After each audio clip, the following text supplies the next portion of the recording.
On today's edition of the CHGO Cubs-related podcast, the Cubs drop opening day, but Pete Crow-Armstrong and Nico Hoerner are here to stay. We will break it all down on today's edition of the CHGO Cubs-related podcast.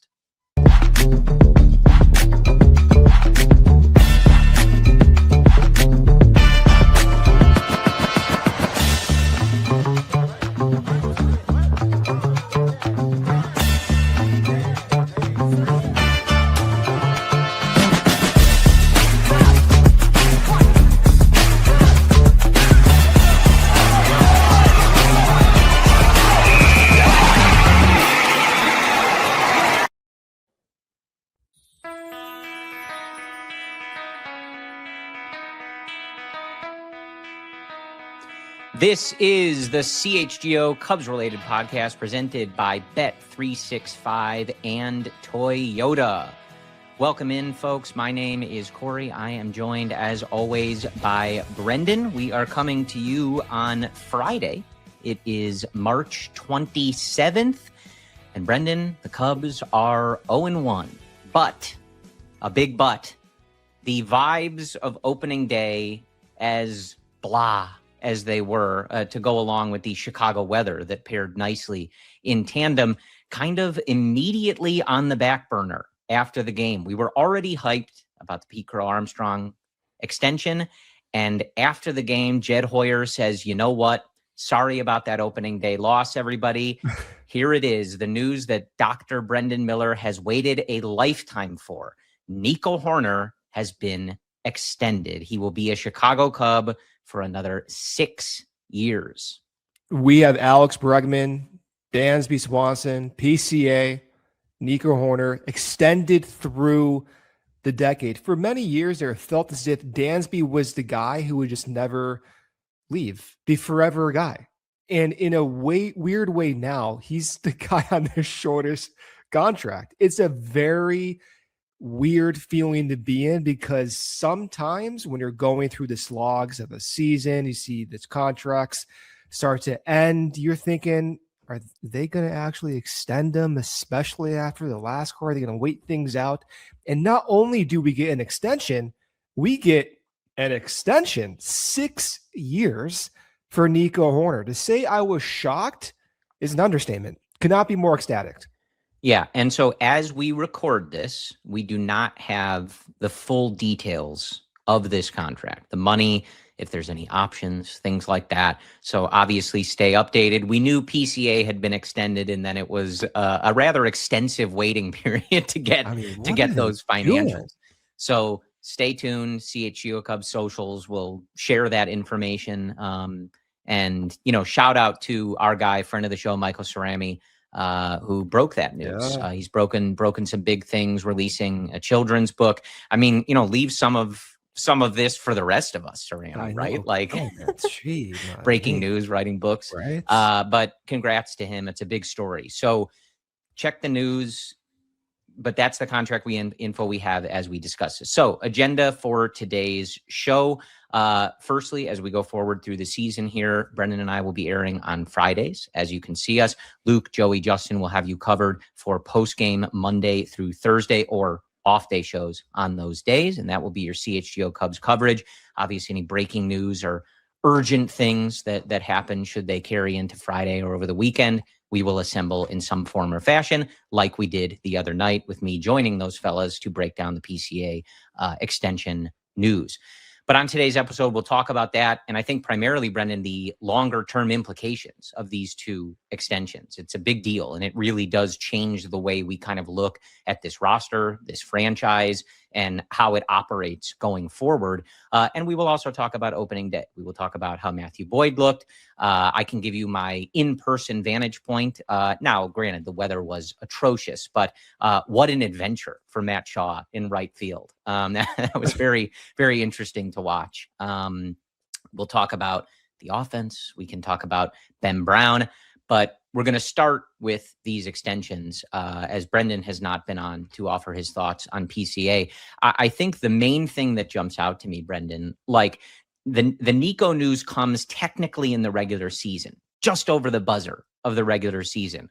But lumping it together with the off-season moves, the moves that really lead us into 2026, this is some good business from one Jed Hoyer, and from the organization as a whole.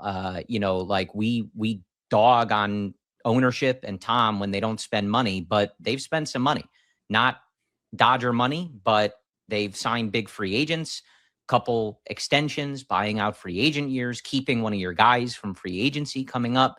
But you look back, like at the beginning of this offseason, Brendan, to sit here now and have Alex Bregman, Nico Hoerner now extended, PCA extended, Edward Cabrera brought into the fold, some really significant moves for Jed Hoyer. And I'm very pleased with this work from our president of baseball operations. Extremely pleased. Each one of these extensions, they have a base.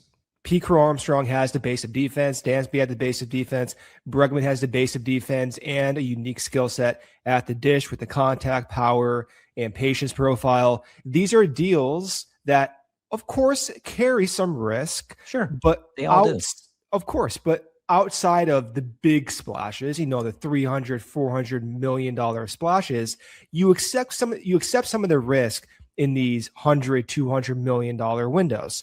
Now, if the risk is, can Dansby's age curve hit the Cubs offense too hard, similar to Bregman's? For Crow-Armstrong will be, well, is the bat going to be good enough to justify the near $20 million AAV? For Nico now, it will be, can he sustain the offensive production without a power profile? That's why the base of their other skill sets, the defense, the base running, it's not just good, it is among the best in the league. And the way that is likely looking at this is through the scope of risk, but relative mitigated risk due to the defense, base running, and for some of the guys, an offensive profile that should age well, like Bregman's. Yeah, and I think there's a few things that stand out. I think this is going to be a decent bulk of our conversation because it's very significant. And, look, we'll get into opening day, but it's one game out of 162. Like, I don't think we're going to have any grand takeaways, but I do want to dive into Matthew Boyd and what we saw, et cetera. Of course. I mean, to your point, think about this. The year will be 2032. 2032. How old am I by then? Oh man, you're going to be in your 40s. Think about that. 2032. And Crow-Armstrong will just be finishing up his last year. Nico Hoerner, Alex Bregman will be 1 year removed from his last year. This is the core. The previous era, we're going to hear a lot about this because of the 2016 reunion. That era, to me, is officially way back in the window. And there was a weird bridge gap from 22 to 23 to 24. This era is what Cubs fans have been waiting for, to really bite their teeth into a tangible group of guys.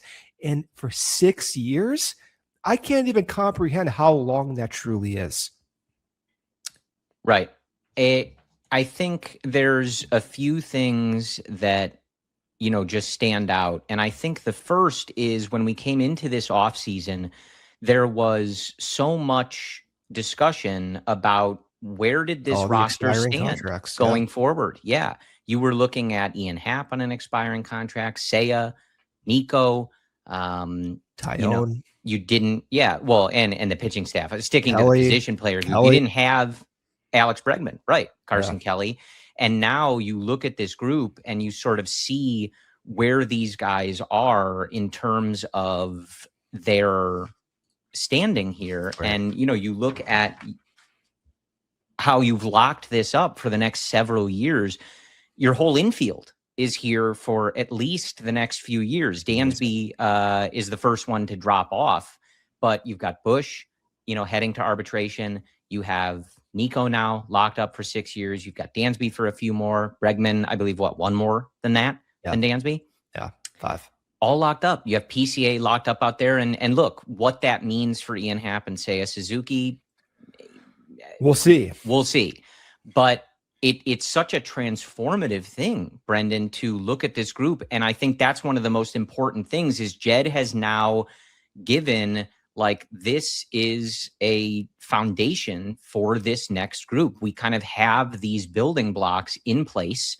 And okay, going forward, if we lose those two corner outfielders, those will be the areas to replace. Maybe you look for other sluggers or power hitters to fill in whatever gaps there are. But you just have such a clearer picture of what this franchise looks like going forward, which seemed not impossible, but very difficult, or a lot of moving pieces when we entered this offseason. Right. This was the ideal picture in 2017, 2018. You would extend that core. You would extend Rizzo, Chris Bryant, Javi, and move their window an additional 6 years. Now, of course, that didn't happen. Their risk profiles are now well understood. And in hindsight, you can say, okay, Jed was right. The way the future is looking for the Cubs is one of projected value. And you mentioned the middle diamond, the infield defense. That to me is what makes me the most excited. I look at this too from an additional fan's perspective. I look at how the Cubs will be viewed 10, 15 years from now. You hear about all the historical teams. You hear about the 80s, you hear about the 60s, you hear about Sean Dunston and Ryan Sandberg. This era, 20, 30 years from now, will be in part defined by Nico Hoerner and Dansby Swanson. For me, I love that. I absolutely love that storyline. Then you layer Pete Crow-Armstrong on top of that narrative. Well, the narrative becomes, man, back then, that Cubs defense, let me tell you about that Cubs defense. And it just perpetuates what I enjoy most about baseball. And those three personalities in particular leading the charge.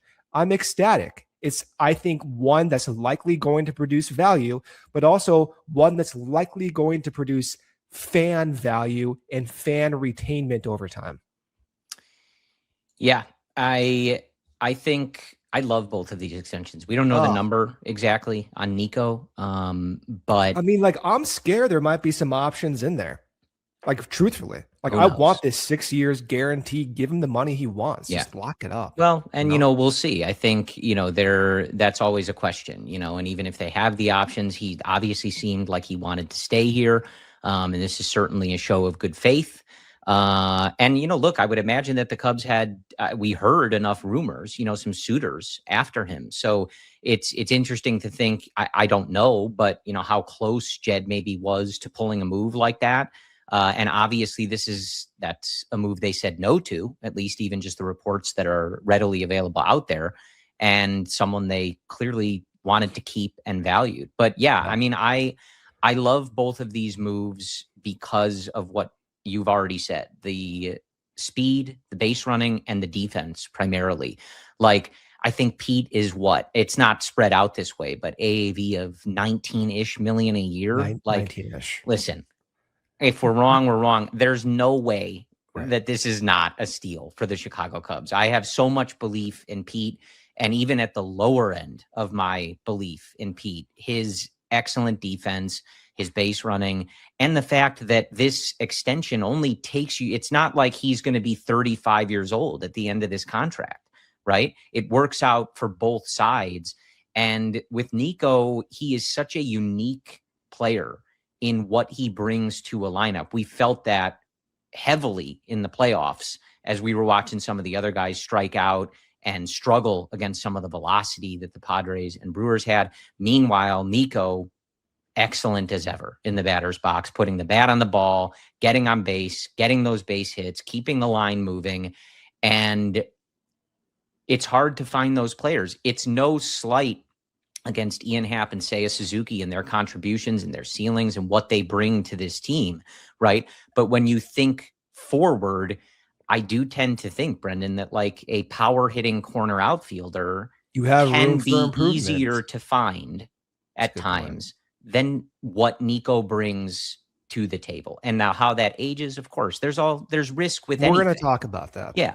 But I think in a vacuum, you look at these moves and it gives you such a foundation and a core to believe in. And it's not to belabor the 2021 deadline and all that other stuff, But that was so much of the discussion and sort of what leads you into those few down years that you just mentioned, that you had a lot of roster turnover. You didn't have a ton of guys locked in. Now, of course, some of that would have been a big mistake looking back in hindsight, but it left you in a spot where it was like, all right, we have to turn this over. We don't have this foundation set and kind of taking us and bridging us for the next several years. We got to tear this thing down. And at least right now, as Cubs fans, we can look and say, this is the group. We have that foundation. How you build around it each year, each offseason remains to be seen. But it's a very strong place to start for Jed Hoyer and his front office. So we're going to hit our first ad break here. We'll come back. We'll keep talking Nico, PCA, and this Cubs roster for years to come.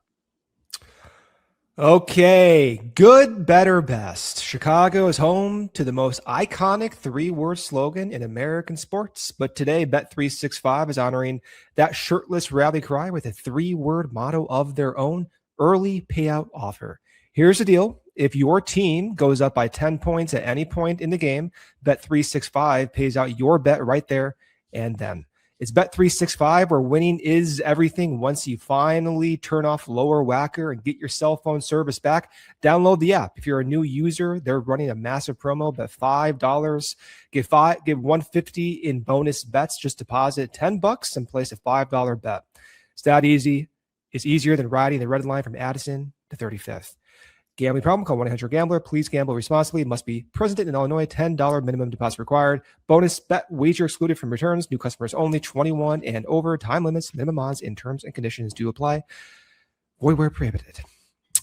Now, what if you could have Wi-Fi that wasn't just fast, but actually intelligent? And what if you could keep the connection at the exact same price for 5 whole years? That's the Xfinity 5-year price guarantee. Is about more than just a monthly bill. It's about the total peace of mind, the Alex Bregman contract, if you will. 5 years. Imagine Wi-Fi that makes your device and your home work together in perfect harmony. We're talking about a connection with 6 sense that finds and fixes problems before you even notice them. It's the kind of power that lets you stream the big game in 4K, even when the rest of the family is online.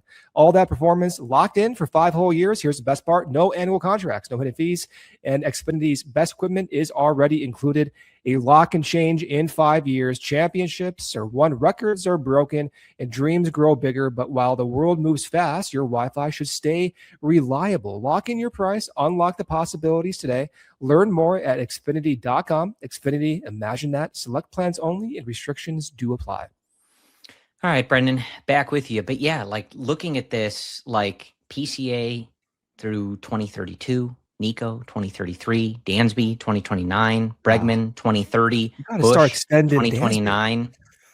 Like that's your group, and that's such a solid group. Again, such a foundation. There's areas where you can look at that and say, okay, well, here's what they're going to need. Here's the production that they're going to need to find elsewhere, just based on the profile of these guys.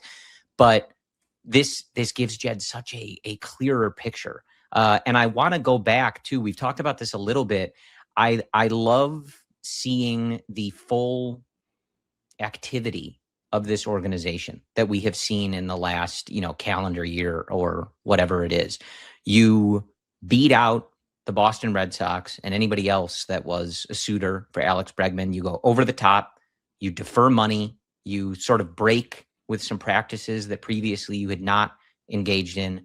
You trade your top prospect. You bring in a cost-controlled starting pitcher with a huge ceiling in Edward Cabrera.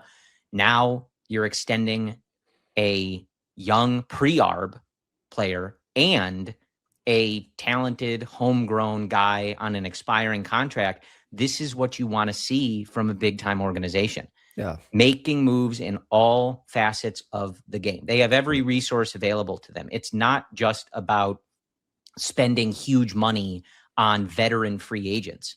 It's about using all of those resources that you have as an organization that has more money than most of these teams and spreading that out in the different ways that you can build a baseball team. Right. And it seems simple or straightforward to say, but we haven't seen them doing each and every one of these things over the last several years. And so to watch Jed build this roster in so many different ways and attacking different avenues of getting what he felt he needed for this team and building what he felt he needed for the future. And also in PCA and Nico's case, congratulations to Carter Hawkins because of the 2032 Cubs. He was right all along. Look at that. Carter, you slide 2031, on. Right? Yeah. But that is something that really stood out. And like I said, I don't want to pat ownership on the back for spending money. It's something they should have been doing at higher levels. But I do think it's reasonable. If we're going to dog them when they don't do it at all, they've done a good bit of it. It takes money to make these things happen. You're putting guaranteed money on the books, and Jed is certainly going to Tom saying, listen, this is what I need to get these things done. And this is how we're going to sustain success. And this is where I need you to meet me to get some of these things done. It seemed like they did that for Alex Bregman. And, for all intents and purposes, Tom doesn't have to greenlight extensions for pre-arb players. He can say, listen, we're not paying PCA. We have him for all this time. Go to arbitration. Don't talk to me about this. And that's not the case. And clearly they gave Nico a number that kept him here and kept him happy and made him feel valued and not in the immediate hitting that market and seeing if maybe somebody wants him to play shortstop and give him a little bit of more money. So at this moment, just some very healthy behavior, Brendan, from this organization. It's extremely nice to see.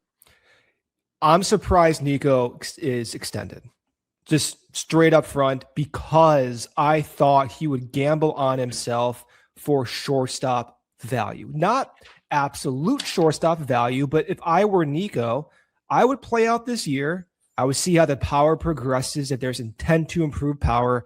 I would see how the roster shapes out, where he's maybe playing more shortstop unexpectedly. Then you enter the market as a commodity that is in part shortstop driven value.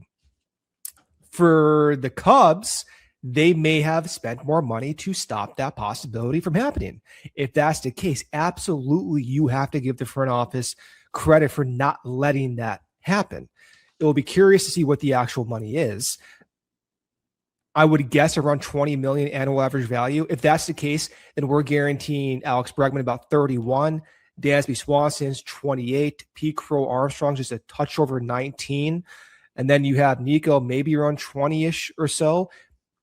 It's not crazy when you look at recent years because they've spent similar money on multiple guys. Yeah. Matthew Boyd, 17. Jameson Taillon, 18. Shota Imanaga, now with the $20 million qualifying offer, but he was north of 15. Seiya Suzuki. They've done this before in approaching $20 million contracts. In this case, it's the timing. It's the Nico extension preventing the free agency. It's the P. Crow-Armstrong prevention of 2 years in free agency. In a way, the philosophy is maintained, but the context has allowed it to happen where they're spending on existing guys. In the previous core, you're looking at MVP guys entering free agency and Chris Bryant. Anthony Rizzo as a bona fide top 10 hitter in the league for multiple years, and Javi Baez with a ceiling that was enormous, which Detroit paid. You were staring at 3 potentially massive contracts. Correct. And in this case, though, we love Pete's, we see MVP caliber potential, but it wasn't as obvious and as even with precedence with KB on the table. So the context does align. I don't think the Cubs front office got out of their shoes too much. I see your point. I see ownership's point. But in some respect, this is how they've operated. It's in a different fashion on existing players. Sure. Yeah, that's fair. And I think, those annual average values, I'm looking at that and I'm like, that sounds like they have plenty of room for Tarek Skubal in the rotation. Look at that. We're sounds great. Only up $40 million for that. Sign me up. Okay. Yeah, I'm pumped about this. Are you surprised Nico was extended? I mean, let me be honest with you. Okay. I got your text and first off, I nearly blacked out, but I couldn't believe it. I thought if he were to be extended, I was thinking 3 years, 4 years, and I see the number 6 and I'm wondering, did I drop my phone and did my screen crack? Is that a crooked number? So for me, I was really surprised they spent $6 million on Nico's profile. We can get into what that means and why, Sure. but truly surprised they spent that much money Well, on those years. look, I wouldn't be surprised if there's an element, Brendan, like we don't know what's going to happen with the CBA. And so, trying to have some idea of what your roster looks like and the money you do have on the books, like it seems like a useful exercise, right? Like just having some semblance of like, okay, here's the contracts, here's the guaranteed money, here's what we look like for the next several years. Having that all in flux heading into a potential lockout it's not a good feeling. is not necessarily an untenable place, but an uncertain one, and would maybe leave you a little uncomfortable as an organization. So yeah, was I surprised? Yeah. I mean, yeah, just because that, like, I don't know, even though it's not a real deadline, like I just kind of thought, well, they did the Pete thing and now it's opening day. So yeah, I thought it was done. Like this feels like this period is over. Yeah. I mean, I was thinking, okay, there's a chance they announce it last night or 2 nights ago when you're listening to this on Wednesday night. I'm thinking just like 3 years ago and they extended Nico and Hap then. Maybe we get that extension. Of course, opening day comes around. Nico is asked about it. Nico's saying, I'm just focusing on the 2026 season. That sneaky guy, Nico Hoerner. And then a few hours later, of course, the news drops. So, I mean, floored. Absolutely floored. Cannot be more ecstatic. It's going to be one hell of a 6-year stretch, Corey.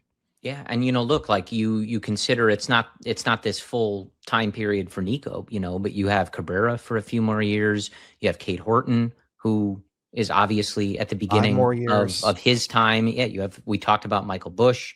And, it makes guys now, of course, it's especially when Seiya comes back, a little harder to figure where Matt Shaw is playing every day. This is not exactly the news he was hoping for, I don't think. Well, he's still enormously valuable. Of course. But what I mean is, like, the attention turns a little bit to guys like him and Moises Ballesteros and maybe even Miguel. That is interesting, though. If you are Matt Shaw, you got Bregman locked up for 5 years, Dansby for 4, Nico for 6. He's like, hey, this one was my position, and this was the one that I was going to take. Like, what the heck? Yeah. That is, I do wonder what he's thinking. Better get ready to learn right field, buddy. Was he that bad out there, in your opinion, today? When you say it was a show? We'll talk about it. But he was drifting a little bit. I don't think you can judge in the conditions today. Like, okay, we'll talk about it after the next freezing rain and the wind was howling in his direction. I think that's a tough first assignment for him. But it does put, not pressure, but it does dial in the focus, on those guys like Michael Busch continuing the growth that he's shown and the production he's shown. He has a great opening day, so he certainly looks ready to go. I want to talk about that. Busch in the next but Ballesteros, Shaw, like finding that next group now that you have a good chunk of this roster locked in for several years, finding that next group, and you do have a good bit of it on the pitching side, especially once some of those expiring contracts go. But that next group of, here are our pre-ARB or ARB eligible guys that are also big time contributors to this team to round out now these settled contracts across the infield and with one Peter Crow-Armstrong in center field. So when we come back, we'll get into 2026 and all that other stuff. But I did want to start there because, again, like you go back to the beginning of this offseason and, still on the pitching side, like some stuff you have a lot of expiring contracts. You have young players, Steele coming back from injury, sort of seeing what that looks like as the season develops. But boy, like talk about a shift from where we were in the offseason, a much clearer picture on the position player side. And I can only hope, especially Ian Happ doesn't feel a little left out right now, on the party here. I mean, maybe he gets his tomorrow. That's how it goes, right? Right. But let's hit our next ad break here, and then we will come back and we will talk more about this roster. Of course, they're all part of it for a good while now, but we will talk about opening day. We'll talk about Matthew Boyd and kind of dial in our focus back to 2026, as much as I'm looking forward to the 2028 Chicago Cubs, Brendan. Well, 2032. Okay. You know what Toyota says Let's put good times in gear with the Tundra, Tacoma, and 4Runner. If you want some cool available features, we've got powered tailgates to power game days and a trailer backup guide. That's champ of the ramp. Heck, we might even cancel Monday to go take one of these bad boys out. Toyota trucks, find yours at toyota.com. Toyota, let's go places. Also, become a CHGO diehard today. Upgrade your fandom. Get access to our exclusive written content, a free t-shirt, plenty of discounts and future merch and events, plus access to our CHGO Discord lounge where we all hang out and talk Chicago sports and so much more. Sarah, put up those new merch, those new shirts that we got. Look at that. Look at that little Cub guy. Love it. We have 5 different shirts. My personal favorite is the Chicago flag. So go to allchgo.com for the latest information. We cannot wait to connect with you on an ever greater level. Is your home's heating up for the challenge? Well, now's the time to schedule your 4 Seasons furnace tune-up. Thinking about a whole home generator? We've got you covered at 4 Seasons. We guarantee same-day installation for all your heating, cooling, plumbing, electrical, and generator needs with no extra charge for nights, weekends, or holidays. You can save up to $4,000 on furnaces and comfort systems with 4 Seasons, heating, air conditioning, plumbing, sewer, and electric. Furnaces start at $39 a month and furnace AC combos from $57 a month. Call today, save $50 from your trusted local experts. 4 Seasons, your trusted local experts for heating, air conditioning, plumbing, sewer, and electric. They've been serving the Chicagoland for over 50 years. Your trusted local experts for heating, air conditioning, plumbing, sewer, and electric. So visit them at 4seasonsheatingcooling.com for all their special offers and money-saving coupons. Again, 4seasonsheatingcooling.com. All right, Brendan, back with you. Let's talk a little opening day. I think the most important thing on everybody's mind, let's talk about Ben Brown. No, I'm kidding. Maybe we'll get to that. I want to start there with Shaw. Like, give me, sure. I mean, you're at the game. So what were the conditions like? The conditions were not good. I mean, it was raining. It looked cold. I do think, oddly, the vibes of opening day, if you put it to speak your language, Brendan. Yeah. I didn't prepare one for you, but you can envision a graph, if you will. Oh, wow. I think if you charted the vibes of opening day, sure, right, along with the weather in Chicago, Illinois, yeah. I think they ran exactly parallel to each other. Took the dog out in the morning, felt pretty good. Sun was out, mild temperature, was wearing a short sleeve shirt. Vibes good. It's opening day, heading to Wrigley. You've got John Vincent, Anthony Rizzo's there. The Cubs Hall of Famers are there. Just there's a flyover. There's fireworks. Excellent vibes, right? Alex Bregman's first day at Wrigley Field. PCA's just been extended and straight down. And similar to the weather that also turned into freezing rain by the end of the game. Super windy, blowing mostly straight to right field. Sometimes a little in, sometimes a little out, but, right in that direction. I think I don't think he ended up misplaying anything actually, like on the ledger. But I mean, the wrong read nearly every time.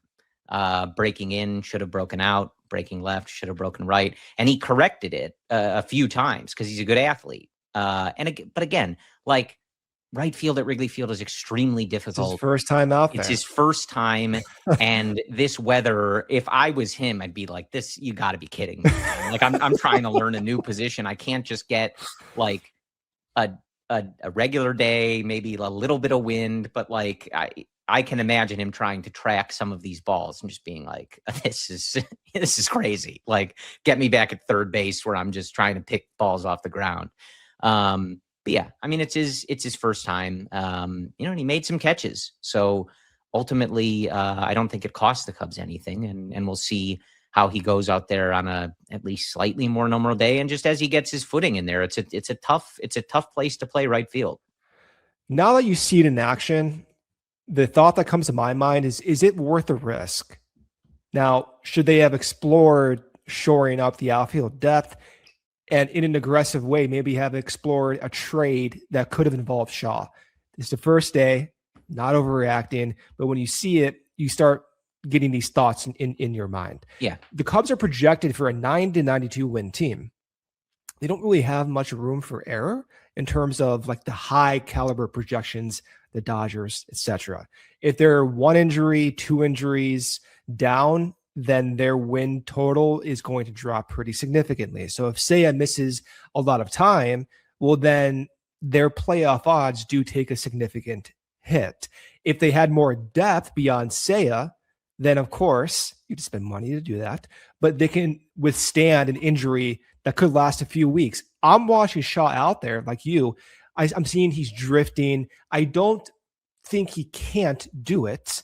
I'm wondering if he can do it in the timeline that makes sense for the Cubs. It's a tough exercise. And I think, third base, a much more natural transition. This was a tough task for him as well, but a much more natural transition from the positions that he had actually played throughout his career. This is tough. And, especially for a guy that has undergone significant adjustments at the plate and, still trying to really settle in his footing there, this is a tall ask. I mean, if he were able to pull this off at, even an average or slightly below it, I think even level, it would be extremely impressive to go along with trying to make these adjustments at the plate at, what is he, 23, 24? Yeah. Like this is a very difficult task. So yeah, I hear you. And it's one of those things where the Seiya injury, obviously he was flirting with doing this a little bit anyway, but the Seiya injury has brought it into, sort of a necessity. Like if you want him in the lineup on certain days where you also want to get Ballesteros in there, like you got to figure out how to play right field. So yeah, I mean, it's going to be an interesting thing to watch, but I definitely want to give him more than, what was going on today, because I'm under the roof and I have a wall behind me where there's an elevator and I can still feel that wind just like blasting and like looking at the flags. I mean, they were just howling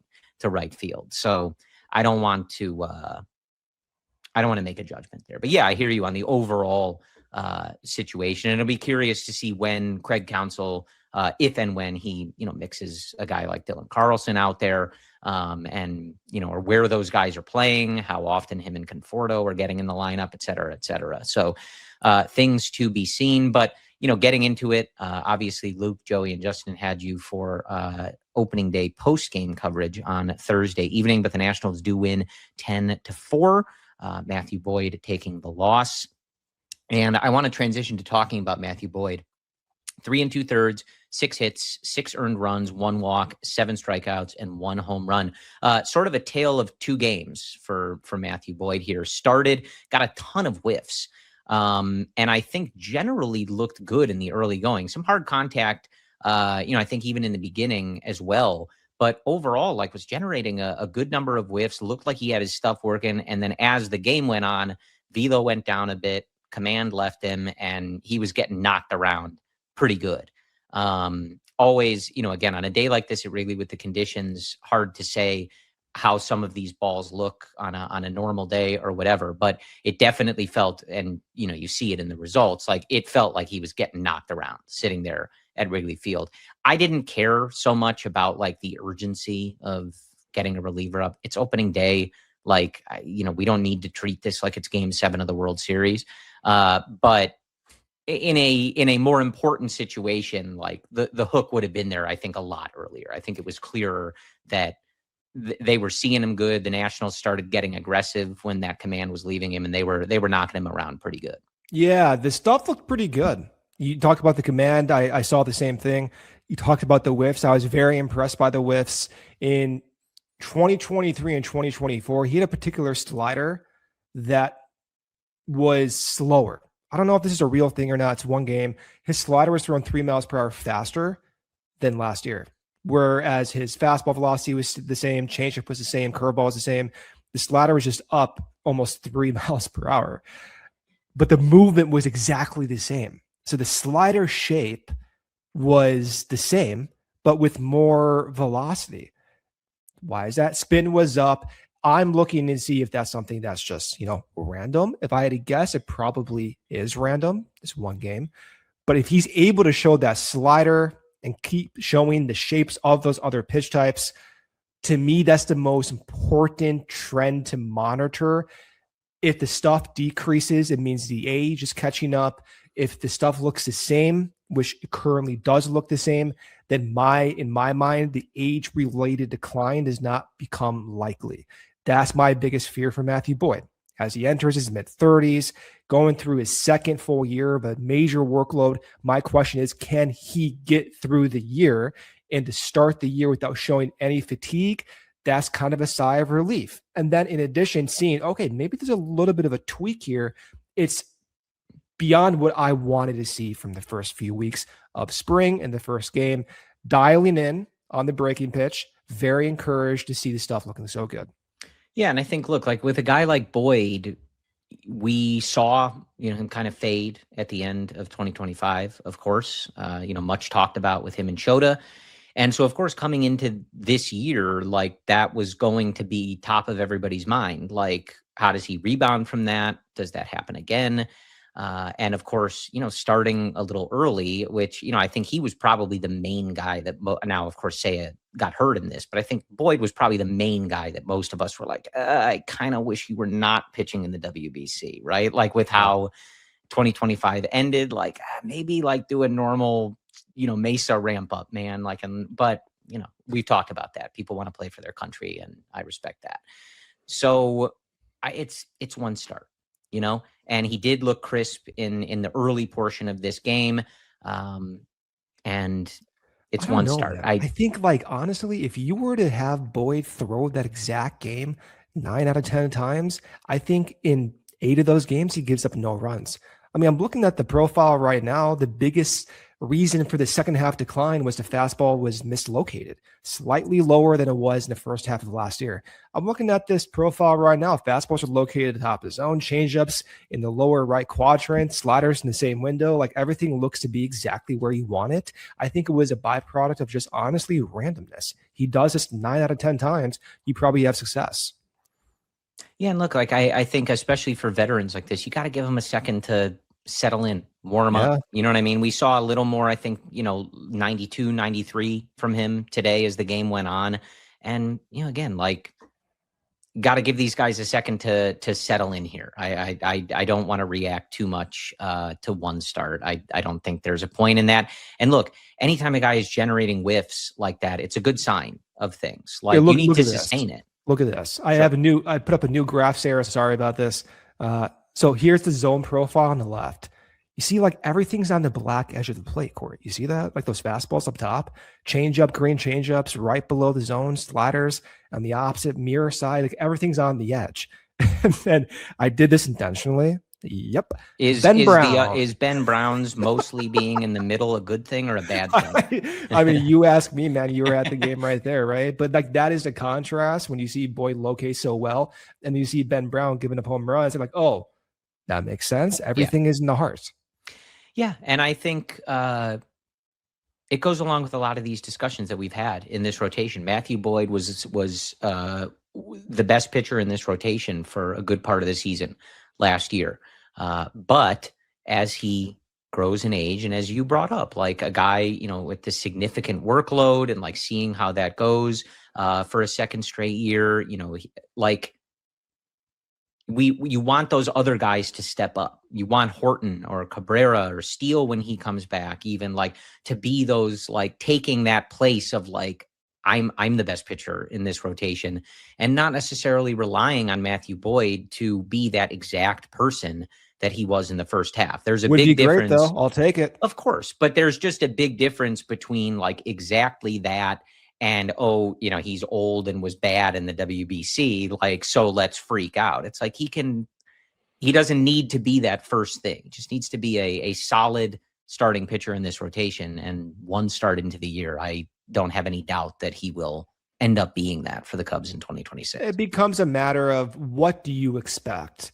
I expect bad value when the pitches become different.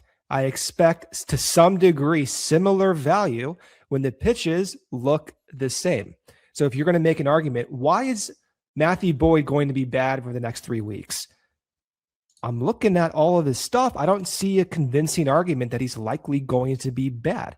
In fact, I see the other way. I see the next few weeks a convincing argument that he's probably going to be pretty good. It's a question of whether he can sustain this in June and July? That is the ultimate question. But right now, over the course of the offseason, zero decline, zero fatigue. You have to be encouraged by that.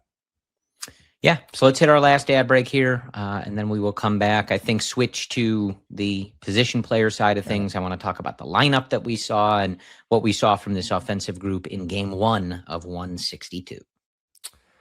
Can you believe we're already a quarter of the way into 2026? If you're like me, the new year, new me energy is starting to collide with the reality of a chaotic schedule. Between the long hours and trying to keep up with all of my extracurricular activities, my nutrition is the first thing that falls off the rail, but Huel has been the absolute fix for that part of my routine. Honestly, the Black Edition ready to drink saves my life on those mornings when I'm just sprinting out the door.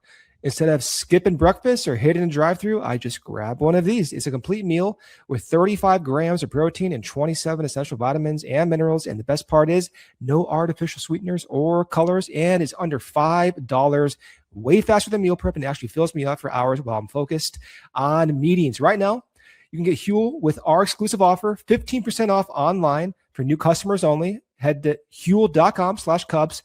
15 and use code Cubs15. Huge thank you to Huel for partnering with us and supporting the show. If you're busy, this is a total game changer. Is there anything better than baseball in Chicago? Being at the corner of Clark and Addison, smelling the grass and hearing the crack of the bat, it is just the best. But let's be real, actually getting tickets, that is a nightmare. I've spent way too much time staring at spinning loading wheels and filling out endless forms only to have the price jump $50 at the checkout screen because of convenience fees. It's frustrating when all you want to do is be at the friendly confines with my good friend Corey Freedman and the rest of the fans. I was just browsing the app for an upcoming game, and I can see, oh, those look pretty good. I used a seat view to get a panoramic look at the field before my section, before I even hit buy. If you find a better deal elsewhere for the same seats, Game Time will credit you 110% off the difference. Plus, with their ticket coverage for things like event cancellations, you know they actually have your back. Game Time, take the stress out of the box office. Download the Game Time app, create an account, use code Cubs for $20 off your first purchase. Terms do apply. Again, that is Game Time. Brendan, just for your awareness, I do have security at Wrigley Field aware of what you look like, and you're not allowed anywhere near my section. So well, that's not nice, I'll find a way. No, that's not true. We watched the Cubs lose a playoff game together. That's true. That's our fondest memory together. Say one word to each other. The Cubs won the World Series that year, Brendan. I think maybe that was what needed to happen. That's right. Now, to be fair, you and I were at Dodger Stadium the very next week in Game 5, and we propelled them to that World Series right after. Right. Just the first game, the loss at home was a test. That's right. We needed to go through that trial and tribulation to ultimately come out at the end. Yep. So let's talk about the position player group on opening day. I want to go through the lineup. Now, obviously, things will change when Seiya Suzuki is back in the fold. Of course, that will change the way this lineup looks and how Craig Counsell deploys this position player group. But on opening day against Cade Cavalli and the Washington Nationals, we see Michael Busch, Alex Bregman, Ian Happ, Pete Crow-Armstrong, Nico Hoerner, Carson Kelly, Moises Ballesteros, Dansby Swanson, and Matt Shaw. The only change in that lineup throughout the game is Michael Conforto pinch hits for Matt Shaw late in the game. So any thoughts on the lineup? Any surprises? Obviously, without Seiya, we can sort of assume where he plugs in, but technically we haven't seen the full picture just yet. But it's always an interesting thing as we break into the regular season to see, okay, how did this track with the spring training lineups, and what is Craig actually doing now that these games count? So any thoughts just on lineup construction, in so much as lineup construction matters, and we can do a whole separate episode about that. It looks similar to last year when Kyle Tucker was batting in the lineup. He was second. Michael Busch was leadoff after Ian Happ went down during that stretch last year. I'm not surprised. If there's one big surprise, maybe Nico batting fifth, but we saw Nico up in the order later in 2025 as well. No surprises. There's a trend around the league to give your best hitters the most at-bats. Shohei Ohtani bats leadoff for several games for the Dodgers. This is how the new age baseball world thinks. Michael Busch getting the most at-bats on a day-to-day basis. Sign me up for that, Corey. And I thought he looked fantastic. He did. Yet again. The check swing double down the left field line was a fun way to start the year. I thought he was going to score on that, but so be it. I'm encouraged to see Craig continue to give Michael Busch opportunities, continuing to trust him at the leadoff spot. And I think once we have Seiya Suzuki back, it will probably be Bregman, Busch, Seiya in some fashion in the top three. Yeah. Michael Busch did look great. He did. Yeah. I mean, I feel like he's underrated and just I think so. Discussed, right? Like he had such a great year last year, and the value he provides this team at a pre-arb rate is exactly what I had hoped to see 2 years ago. Because let's say Hap and Seiya do leave the team after next year. You talked about this 35 minutes ago. Well, you can use those corner outfielders in those spots to upgrade. Well, you also, if you can get first base locked up again and be 100% sure about Busch, then that money, instead of spending $20 million in left field, okay, let's level up. Let's spend $30 million. It gives the Cubs so much more flexibility if it continues to be as good as he was over the past 2 years. Yeah, I mean, look, you can go through the numbers last year, and where he was in amongst first basemen in this league. I mean, and this was a top 5 first baseman in baseball on the offensive side. Now, of course, some people say, well, he didn't play all that time against lefties, and I mean that's part of the picture. But if you're just looking, wins above replacement, like he was still up there, whether he was doing it or not. So he continues to just what a swing from Jed Hoyer at a position of need. And he just continues. He's a unique case. He's a unique case. Because I know you've gone through before that, it shouldn't be happening this way. Yeah. So I was very busy last night. I was making graphs nonstop. Okay. One of the more interesting trends to pop up when I was looking at all the different batters was how Busch has his success. As the foundation, he is someone that does not swing the bat fast. If you look at the top tier hitters in the league, Shohei Ohtani, Kyle Schwarber, their bat speed's through the roof. They have a swing plane that allows them to leverage that bat speed. For Busch, he's not really like that. He has average to slightly below league average bat speed. He has a swing plane that's really uppercut.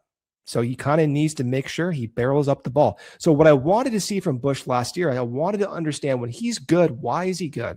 When he's bad, why is he bad? What can we learn from that? And what we learned from that is when he is hot, which on the left here in this graph, these are a 20 rolling event, every batted ball summed up, average over 20 batted balls, and is expected well from the top to the bottom. Now, when he's in the red zone, interestingly enough, he doesn't have much loft on his swing. I just told you he's a natural uppercut swing. He actually is at his best when he doesn't have as much loft. Also, too, when he's attempting, we can assume, attempting to pull the ball, he's better. When he's trying to go the other way, he actually is at his worst. Now, this is all relative. And then when he's trying to stay short to the ball, he's at his best. So in some respect, what we learned from Busch last year is that he kind of has to dial in his natural tendencies. Yeah, he has a steep swing, but make sure it's not that steep. Yeah, he has a tendency to use all the fields, but you know what? Really try to capitalize on pulling the ball a little bit more. And don't worry about your bat speed. If you can stay short, barrel up the ball, stay on plane, keep yourself within your zone, you can have success. What I want to see is if that sustains itself this year, because he is a unique case. Many guys don't have his profile. I'm not saying it's something to be concerned about, but you do need to see more examples, a little bit of a longer track record to start seriously discussing extensions or long-term viability, at least in my opinion. Sure. But all the while, it's still fun to be along the ride. Of And course. I have that belief in him, man. Like he just, even like his ability to kind of like go for his pitches and barrel them up and like do damage with them is really impressive. Yeah. It's really impressive to watch. And obviously with anything else, one game, but awesome to see him come out of the gate like that, stay in that leadoff spot and just come out as hot as he left off. It's a nice thing to see. You know what prompted him being successful? I swear to God, this is so sad. Like when you watch him, watch the pre-pitch routine. He does this little hip thing. Have you noticed this? You know what I'm I talking don't think about? so. Okay, watch him when he's at the dish. So he kind of like goes like this. I swear to God, when he started doing that early in last season, like his swing was like shorter and more fluid. I'm telling you, watch the game tomorrow. He's going to do the same thing. He has a little bit of a hip thing right before the first pitch. Okay. Sure. I did want to ask you too, like, and this actually a good segue as we, wrap up here, but I did want to ask you, you fixate on a lot of these little things, Pete's toe tap, his pre-pitch cues, all these little things.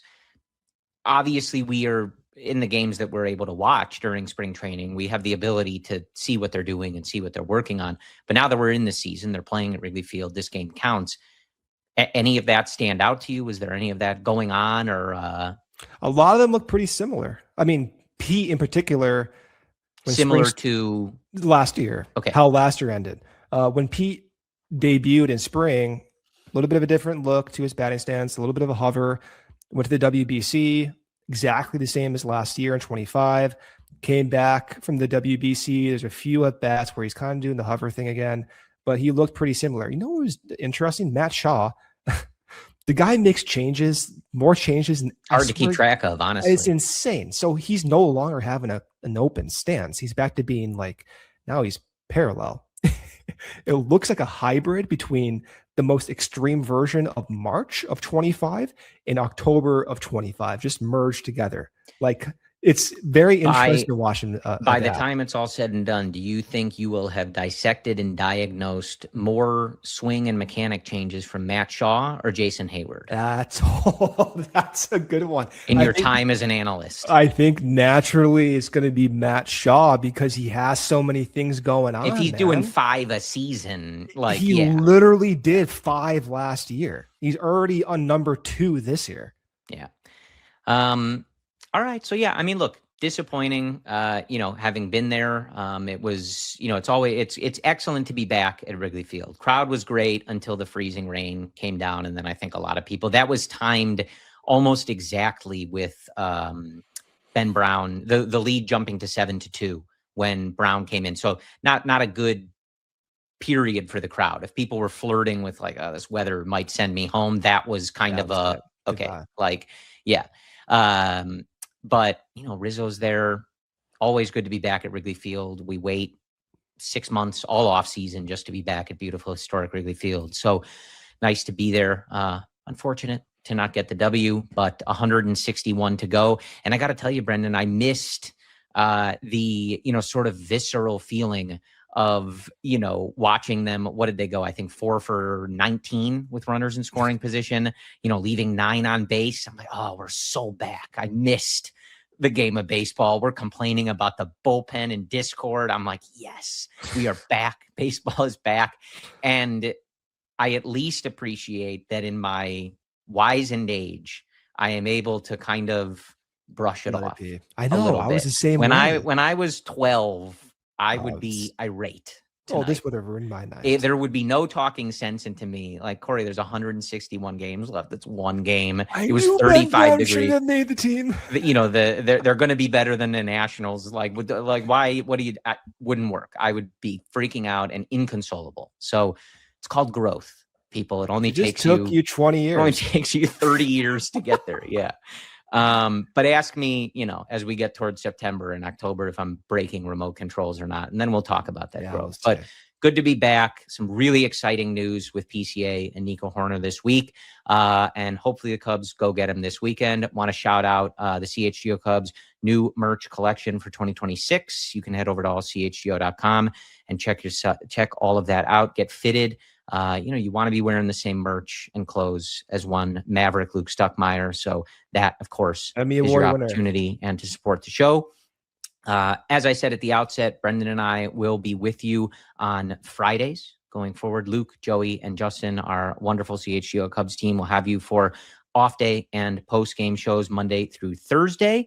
And we are always ready. If Jed Hoyer has more extensions in him, we have more emergency shows in us. So happy to be back.